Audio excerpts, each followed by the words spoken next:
पिछले एपिसोड में हम आपको अलाइनमेंट के बारे में और कंट्रोल डी के चार्ट के बारे में बताया था। आज मैं आपको नेक्स्ट बटन के बारे में बताना चाहता हूँ। आज के एपिसोड में हम आपको बताना चाहेंगे कंट्रोल के साथ एफ। इसके लिए सबसे पहले वर्ड को आप ओपन करें। वर्ड ओपन करने के बाद आज मैं बताना चाहता हूँ CTRL plus F. CTRL plus control plus F से फाइंड का चार्ट हमें मिलता है। उसके बाद मैं आपको बताऊंगा CTRL प्लस जी, जिससे हम गोटू के चार्ट को प्राप्त करते हैं। इसके बाद हम बताएंगे आपको CTRL प्लस एच, जिसके सहायता से रिप्लेस का चार्ट हमें प्राप्त होता है। इसके बाद हम बताना चाहेंगे CTRL प्लस आई, जिसके सहायता से हम टेक्स्ट को इटैलिक कर सकते हैं। इसके बाद हम बताएंगे CTRL प्लस एम, जिसके सहायता से हम लेवल चेंज कर सकते हैं। उसके बाद मैं बताऊंगा shift plus control plus M, जिसके सहायता से डिक्रीज इंडेंस, बढ़ाए हुए लेवल को हम पुनः पूर्ववत स्थिति में ला सकते हैं। लेवल चेंज करना यहाँ ये समझिए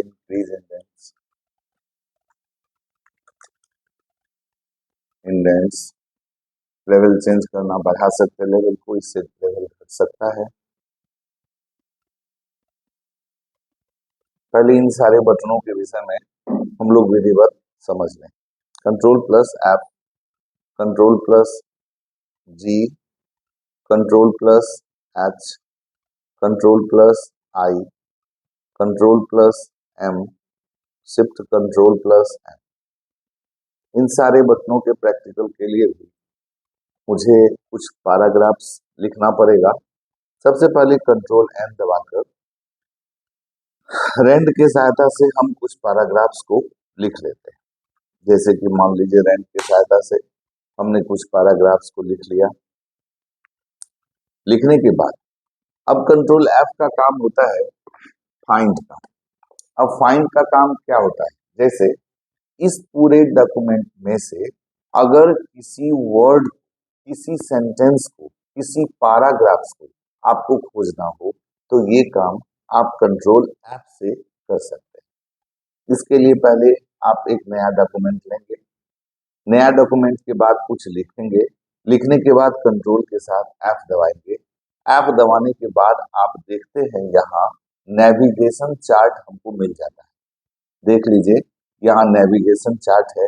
अब आप अपने सुविधा के अनुसार जिस वर्ड को सर्च करना चाहते, जिस सेंटेंस को सर्च करना चाहते, जिस पैराग्राफ को सर्च करना चाहते हैं, आप पहले उसे लिखिए। जैसे हम मान लीजिए कि पावरफुल को सर्च करना चाहते हैं तो हम यहाँ इसमें पावरफुल लिखेंगे। पावरफुल लिखते ही हम डॉक्यूमेंट में देखेंगे कि जहां जहां पावरफुल है वो सभी हाईलाइट हो जाता है। सारा बटन जो जो दिख रहा है पावरफुल, जहां जहां लिखा हुआ है वो सारा हाईलाइटेड हो जाता है। हाईलाइटेड हो जाने से हमें ये राहत मिलती है कि हम उस वर्ड को बहुत कम समय में सर्च कर सकते हैं अपने डॉक्यूमेंट। इसी तरीका से अगर किसी सेंटेंस को सर्च करना है तो सबसे पहले जो सेंटेंस सर्च करना चाहते हैं आप उस सेंटेंस को यहाँ पर लिखने का प्रयास करें। जैसे मैं यहाँ लिखता हूँ to make your document look professional. जैसे ही मैं ये सेंटेंस को लिखता हूँ प्रोफेशनली, जैसे मैं लिखता हूँ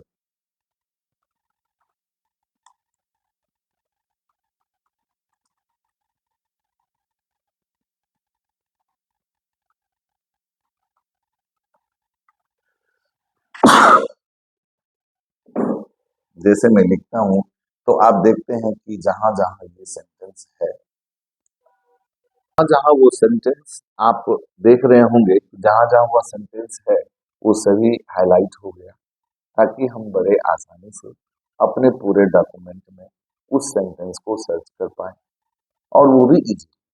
इसी तरह से जब कभी किसी पैराग्राफ को सर्च करना हो तो आप पूरे पैराग्राफ को उस नेविगेशन बार में आप बड़े आसानी से लिखकर और बड़े आसानी पूर्वक उस पैराग्राफ को अपने पूरे डॉक्यूमेंट में से सर्च कर सकते हैं। ये कंट्रोल के साथ ऐप का काम था।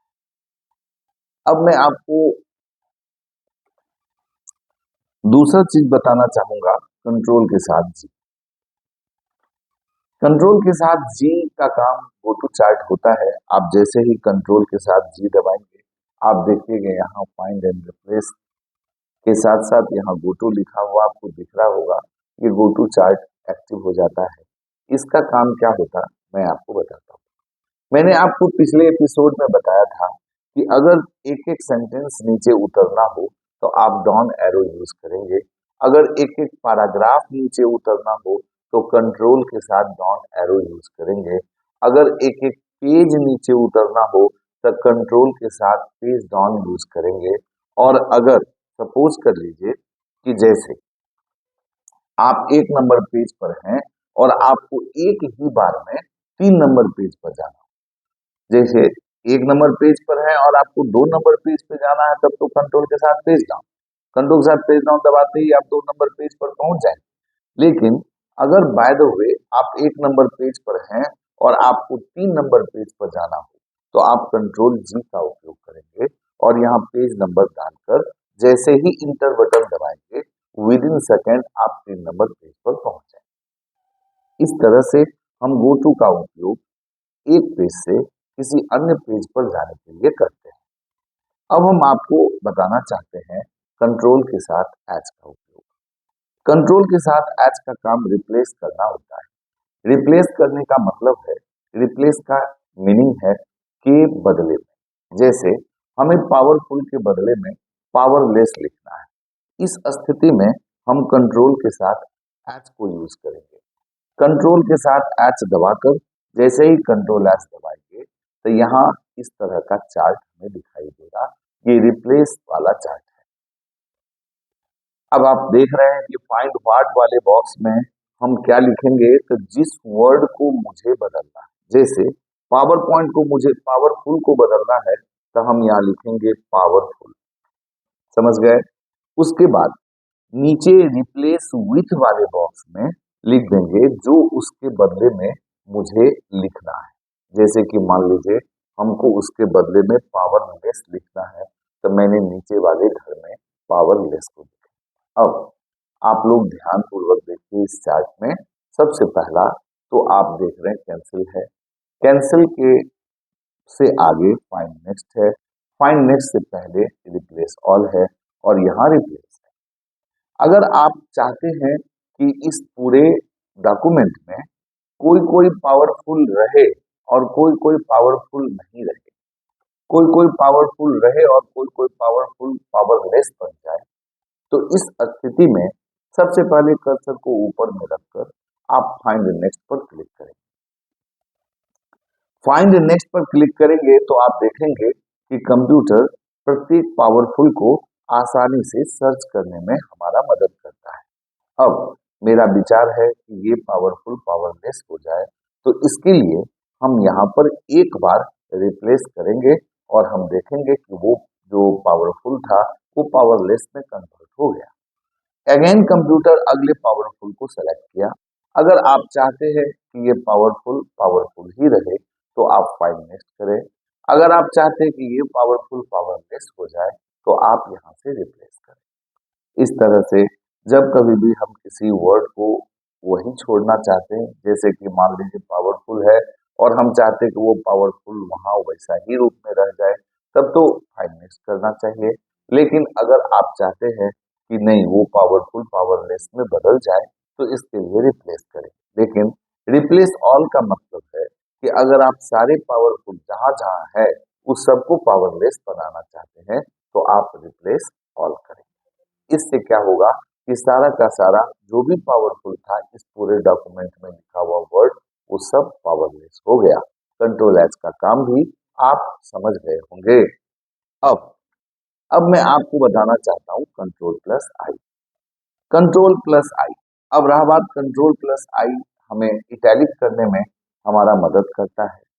सबसे पहले हमें यह सोचना होगा कि किस पैराग्राफ को या किस वर्ड, किस सेंटेंस, किस पैराग्राफ को या किस लाइन को मुझे इटैलिक करना है।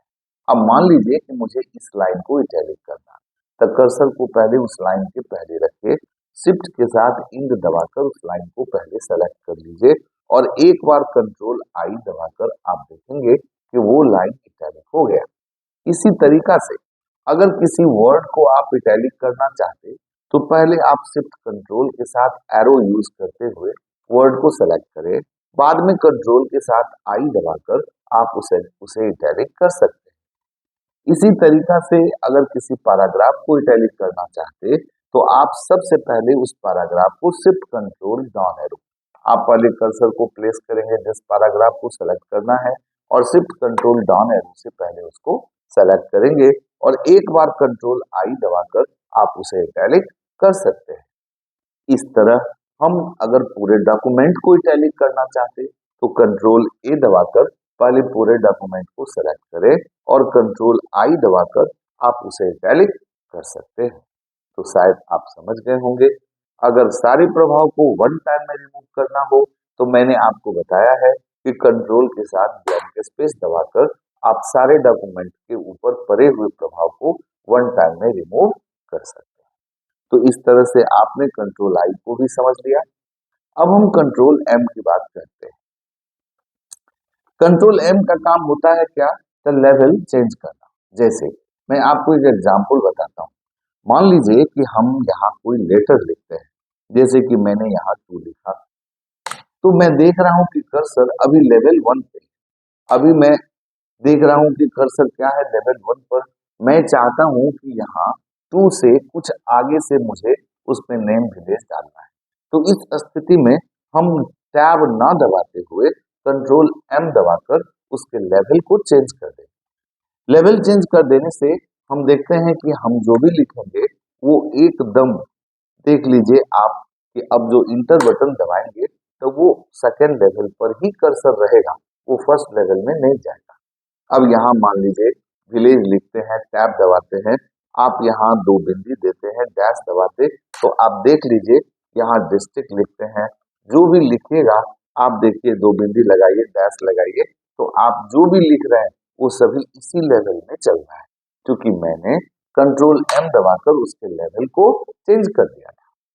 कभी बाय द वे अगर मुझे प्रीवियस लेवल पे जाना हो, जैसे मतलब लेवल 1 पे जाना हो, अगर लेवल 3 पे जाना होगा तो फिर कंट्रोल एम दबाकर लेवल चेंज कर देंगे, लेकिन अगर पहले लेवल पे जाना होगा तो शिफ्ट कंट्रोल के साथ एम दबाकर हम पिछले लेवल पर वापस जा सकते हैं।